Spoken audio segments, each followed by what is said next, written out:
Hello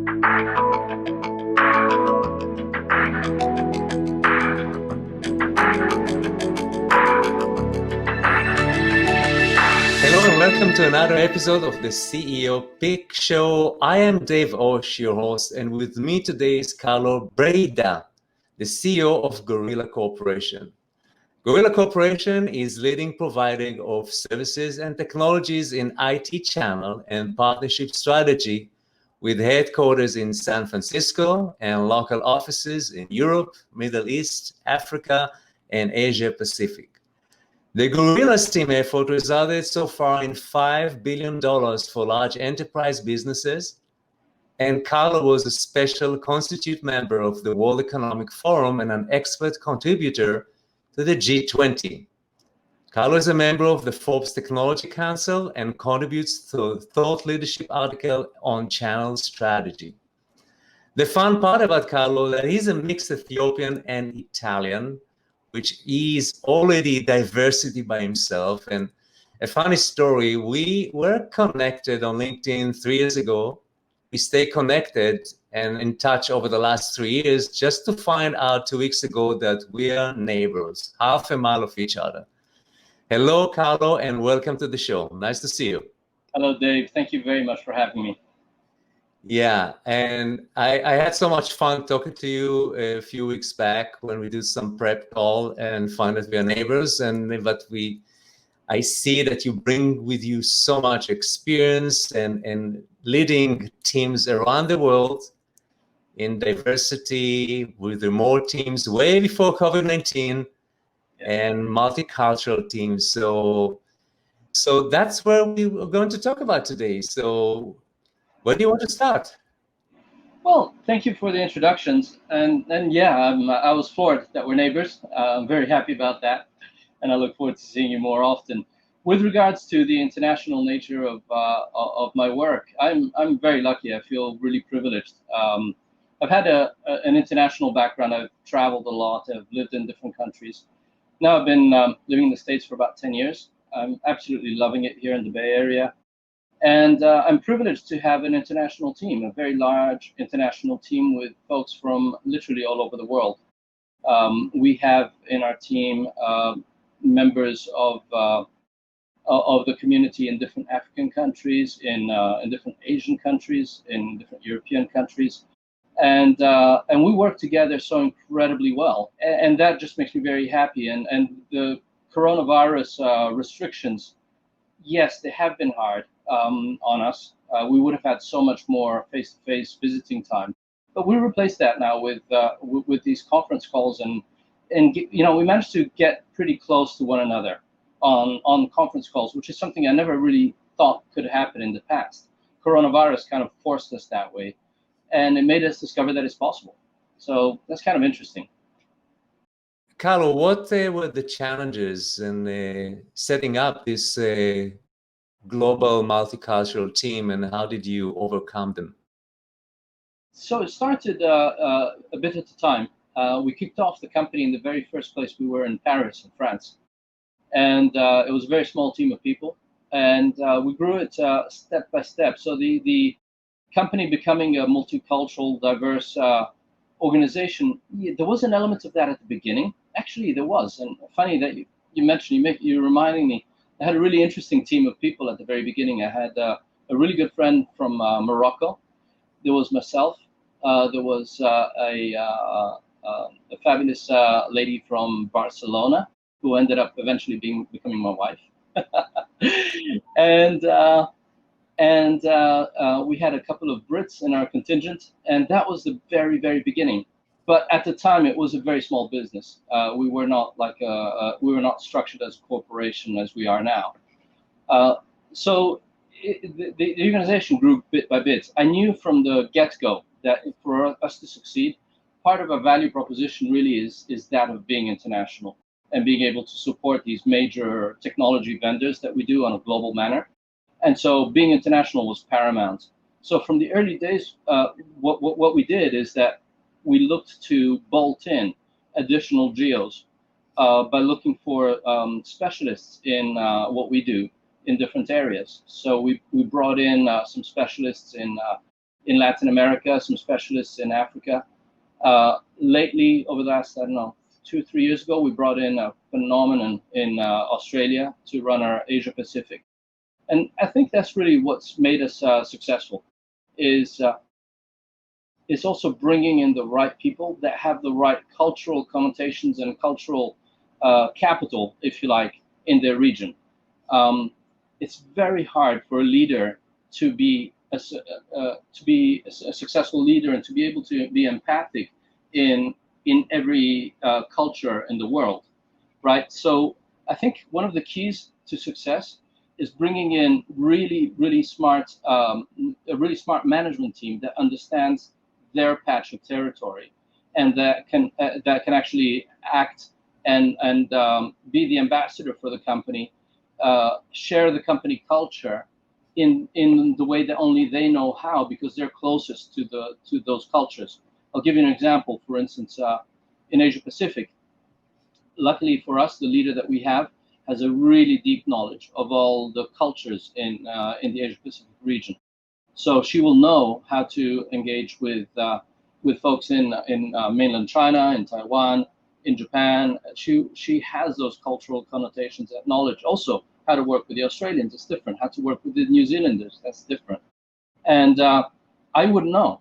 Honestly, I wouldn't know. That's why I need a really strong management team of folks that really do know and understand. The other one is a colleague I have, a very dear colleague called William in Africa, based out of Nairobi, Kenya. William was, beforehand, he was CEO of a big distribution company, and he's worked with all of the different countries in Africa. And each of these countries have, we kind of often call Africa a country over here, but it's actually so many different cultures and so many different behaviors and ways of doing business. The way you do business in Ethiopia is considerably different to how you do business in South Africa, and it's very different to how you do business in Nigeria. And again, I have some knowledge of some of those territories, but I wouldn't really know how to then translate our company ethos into proper cultural empathy, if you like, with some African countries that I don't know, such as, for instance, Nigeria. Yeah, so, I love it, the cultural empathy. Yeah. Because it sounds like this is like the foundation of creating cultural diversity. Yes. If you don't have cultural empathy, you won't have cultural diversity, right?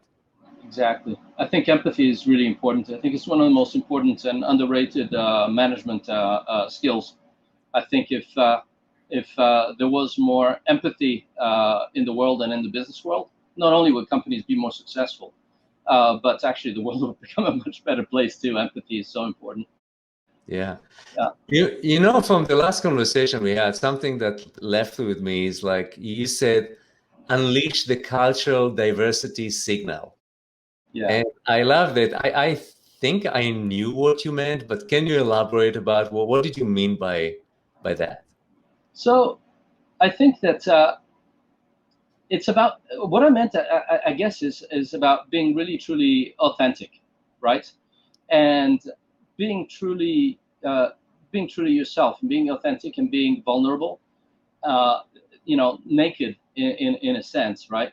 So that by doing so, you kind of enable the other person, the counterpart in the other country, to connect with you more at a soul level than at the professional level. Connecting at the professional level exclusively is very hard because we don't know each other's cultures so well. Our behaviors may be so easily misunderstood, right?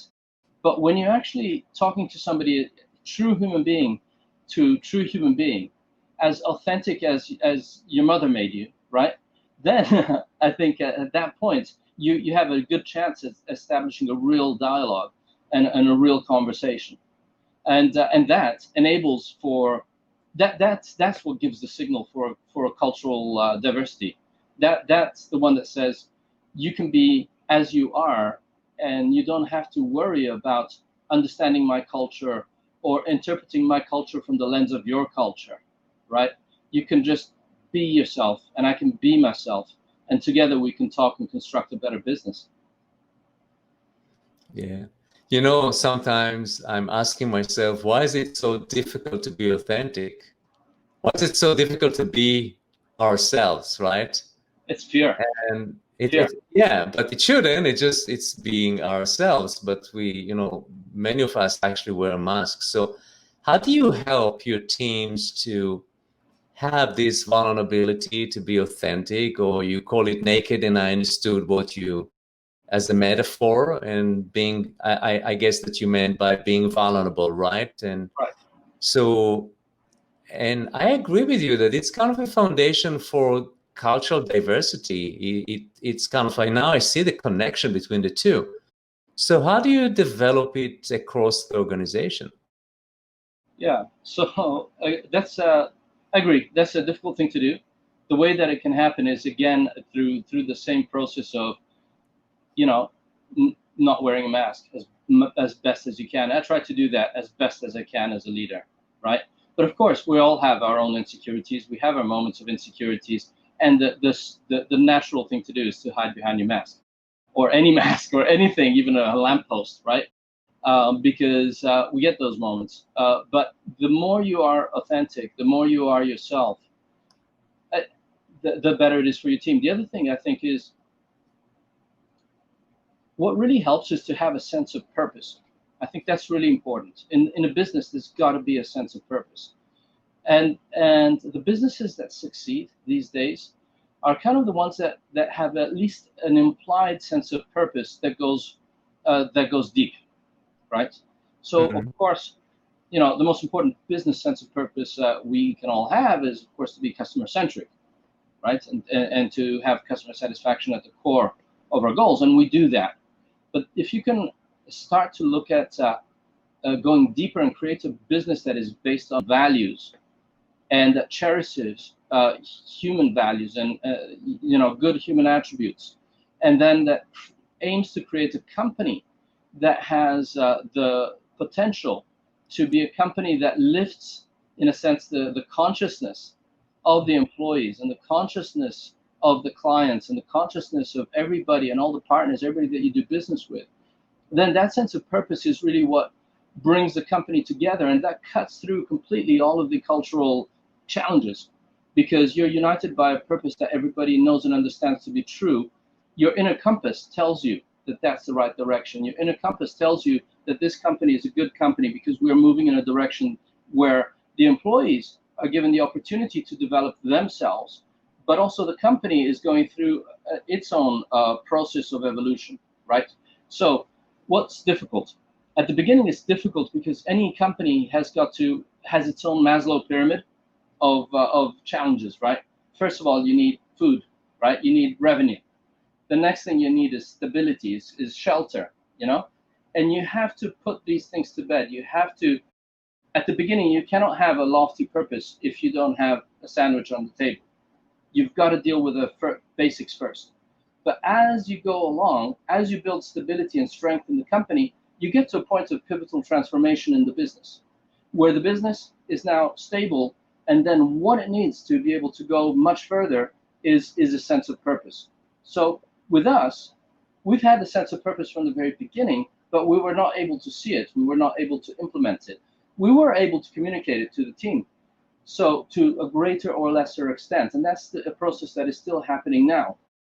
But that is, I think, something that really enables the teams to come together and to feel that they are working in a safe space, in a space that allows them to be authentic, where they can afford to be themselves, to make mistakes, and to to learn from them, and to sort of be part of a team that is really building something greater and deeper than profit to the bottom line. Yeah. And I love this connection that you made between the purpose as a driver for authenticity. You need a lot of courage to be authentic. Hmm. It's not easy, as you said it, right? So how do you actually, with remote employees, that some of them haven't met you. And I actually talked with one of your staff member, and I was, amazed on the way that she's connected to the company. I sensed that with the conversation that I had a call with Suzanne, right? So, and she never met you. No. She never been in the office, right? And I felt that what you are explaining right now, I sensed it on the call.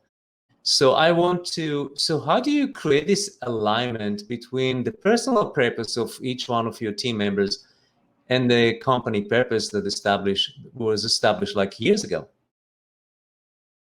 I guess it's allowing. I think it's also important to show yourself to be vulnerable, right?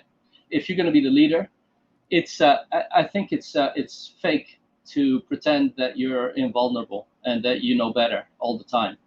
Of course, often you have more experience, and that's why you're the leader, right? Or you have made a number of good choices. But at the end of the day, you have to be really, really. You have to show your vulnerability, and that puts your team also at ease in a greater way. I think over the years, I've learned that the value of being authentic, and it doesn't matter if people think a little bit less of me, or if people think that, okay, I made a mistake, or sometimes I made a wrong value judgment. Hey, I've done a lot of wrong things, right? It's important not to hide those things away, right? When your team sees you as you are, and you're on the level at that point. So I really do believe that even though there has to be a company hierarchy and a command structure in order to function the company properly, at the same time, it's very, very important that everybody feels that they are like on the level, that everybody is at the same, everybody has the same value, everybody is considered in the same way, right? And it's kind of like having this universal brotherhood, if you like, at the company level. I think it's important to try to install that kind of feeling, because then you become buddies, right? Of course, there is a hierarchy, but at the same time, you're buddies with all of the folks that report into you, and even the folks that report into them, and the folks that report into them. I do believe in trying to democratize somehow the idea of company participation. Well, that's such a beautiful wisdom. I'm really happy that you shared with our audience today, Carlo. I want to thank you so much for taking the time off to be with us today. It's been a real pleasure for me. Thank you so much for giving me your time. And thank you for watching the CEO Pick Show, and I'm looking forward to see you in the next episode. See you. Bye-bye.